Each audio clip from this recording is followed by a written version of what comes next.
Bonjour et bienvenue en ce dimanche 15 janvier 2023. Bienvenue aux nouveaux arrivants qui découvrent voilà, cette chaîne, les spirales de la vie.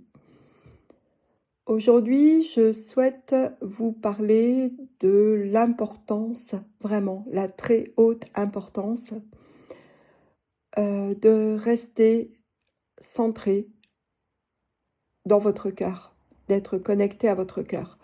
Alors votre cœur, c'est évidemment pas votre cœur physique, mais c'est ce qui vous allume des petites lumières dans les yeux.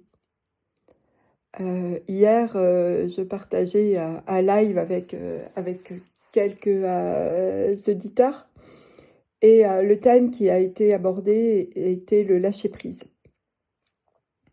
Et le lâcher-prise, ça ne veut pas dire se croiser les bras en attendant que tout nous tombe tout cru dans le bec ou que les autres fassent à notre place.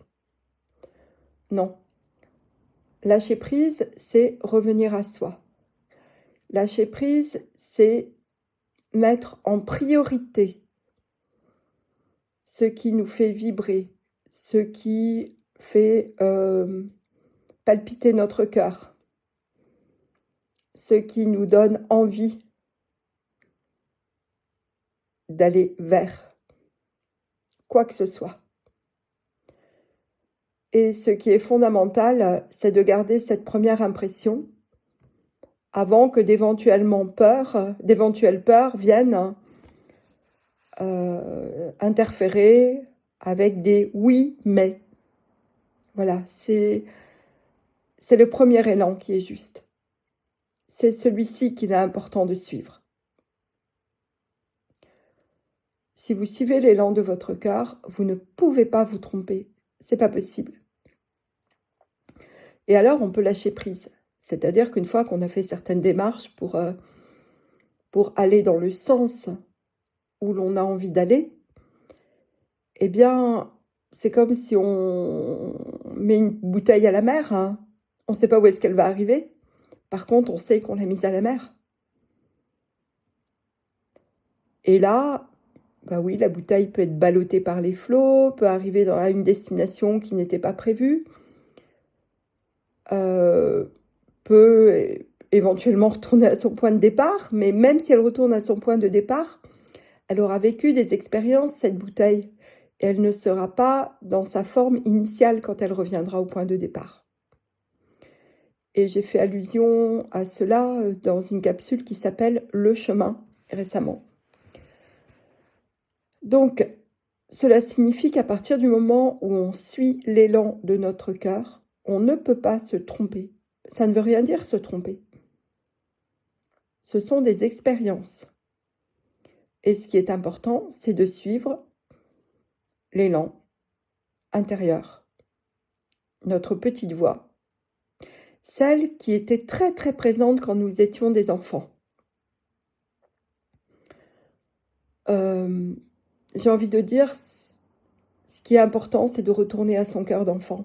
Quand notre cœur était tout ouvert, avant que on soit puni, avant qu'on nous dise ça c'est pas bien, avant qu'on soit formaté, avant que on nous interdise de penser de telle ou telle manière ou d'agir de telle ou telle manière, en nous disant que ça ne se fait pas, qu'il faut faire comme ci, comme ça.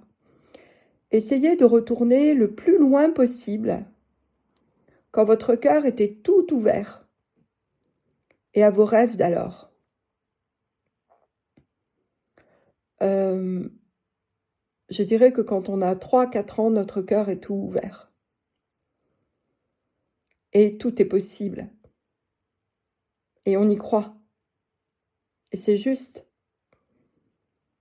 Et après, les systèmes divers et variés, que ce soit le système d'éducation, le système scolaire, le système familial, tous les systèmes nous ont mis dans des boîtes, nous ont rogné nos ailes, et on a fini par croire qu'on est limité.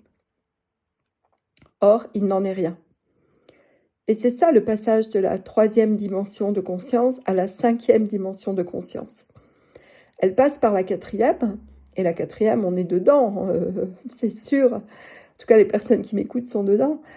C'est cette dimension entre deux, cette dimension qui est un passage. C'est un passage. Un passage qui permet d'aller d'une dimension de conscience 3D à une dimension de conscience 5D. Et dans ce passage, eh bien, on est appelé à ouvrir son cœur. On est appelé à lâcher les raisonnements mentaux. On est appelé à suivre ce qui nous met en joie. Et évidemment, il est impossible de suivre ce qui nous met en joie si on a construit notre vie sur des « il faut »,« je dois » ou sur des manques. Ces manques nous ayant conduits à être dépendants affectivement de quelqu'un. Affectivement ou autre, ça peut être dans plein de domaines, mais c'est souvent dans l'affect que ça se joue. C'est ce qu'on appelle la codépendance affective, c'est-à-dire que chacun sert de béquille à l'autre. Et ça peut plus marcher dans la 5e dimension. Parce que la 5e dimension est basée sur l'ouverture du cœur, sur l'amour. L'amour sans condition. C'est ça qui fait toute la différence. Et c'est ça qui est si difficile en ce moment à traverser, parce que cela nous demande de lâcher prise sur des idées, sur des comportements, sur des façons d'agir qu'on a depuis qu'on est enfant, sur des jeux psychologiques qu'on a mis en place depuis tout petit.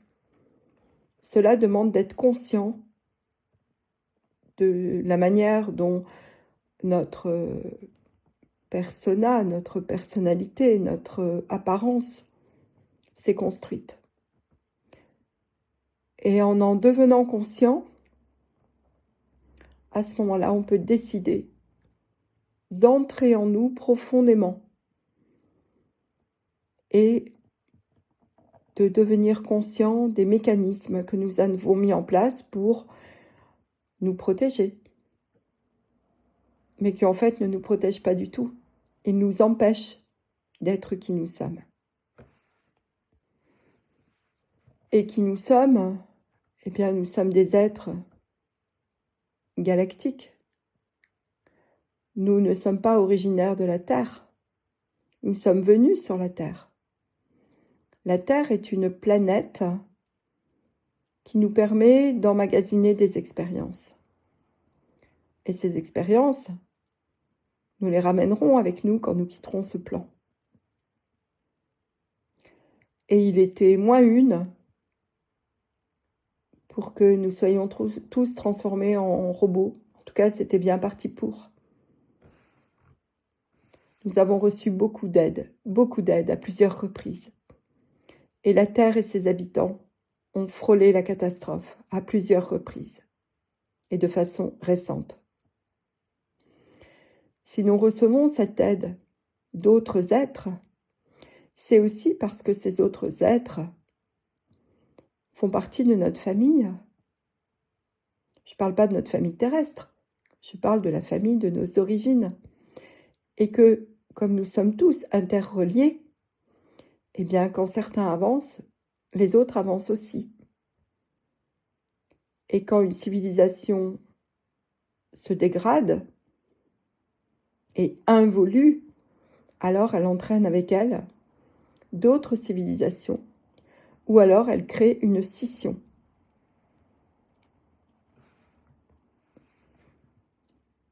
Et il est là notre souci, c'est justement que nous avons cru que nous étions séparés de la source, séparés du reste de l'univers.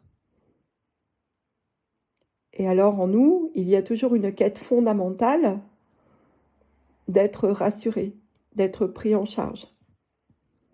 Mais il ne s'agit pas d'être pris en charge.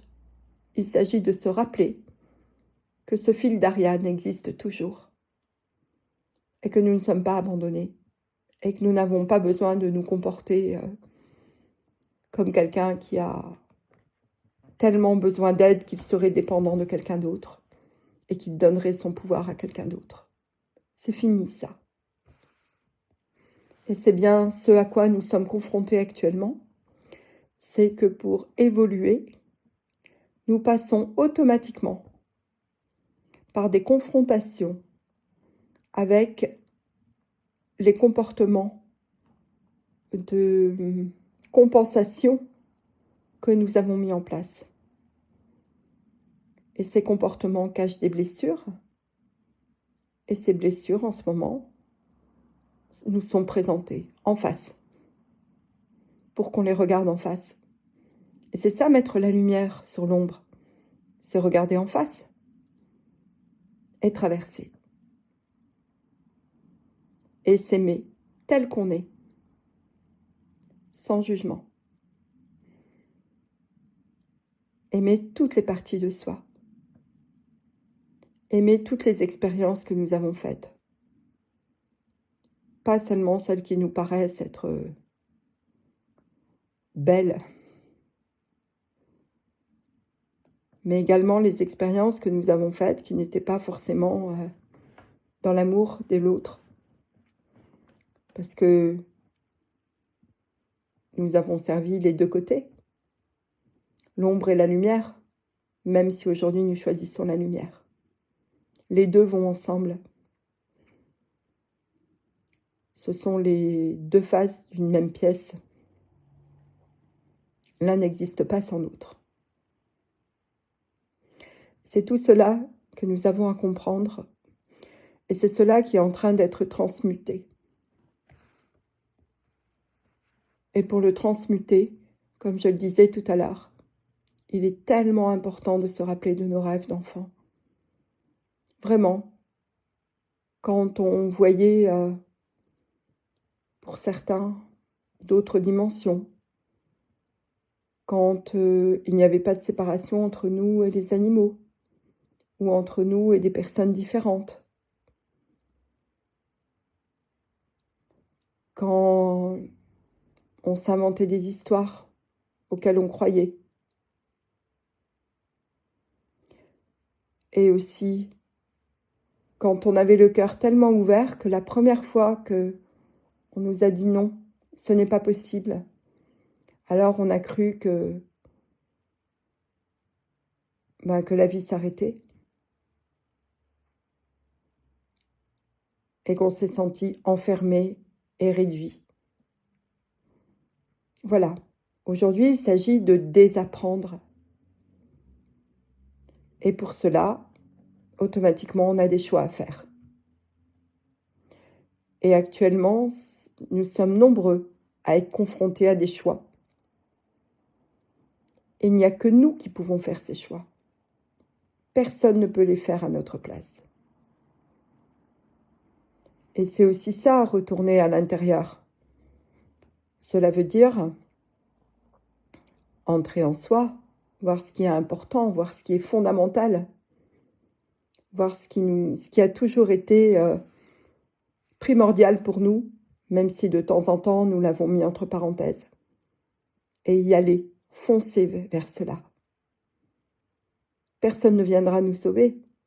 Il n'y a plus de sauveur, il n'y a plus de victime, il n'y a plus de bourreau, c'est fini ça. Nous sommes nos propres maîtres. Et nous ne sommes pas tout seuls. Nous sommes reliés. Nous sommes dans un corps physique. Et c'est juste une toute petite partie de nous qui est envoyée en émissaire sur la terre. Pour rapporter une expérience qui servira à tous. Et à plusieurs dimensions. Nous sommes uniques. Et nous sommes unis. Voilà mon message pour aujourd'hui. Surtout, surtout, surtout, restez centrés. Ne vous laissez pas déboussoler par les événements extérieurs. gardez votre flamme intérieure allumée.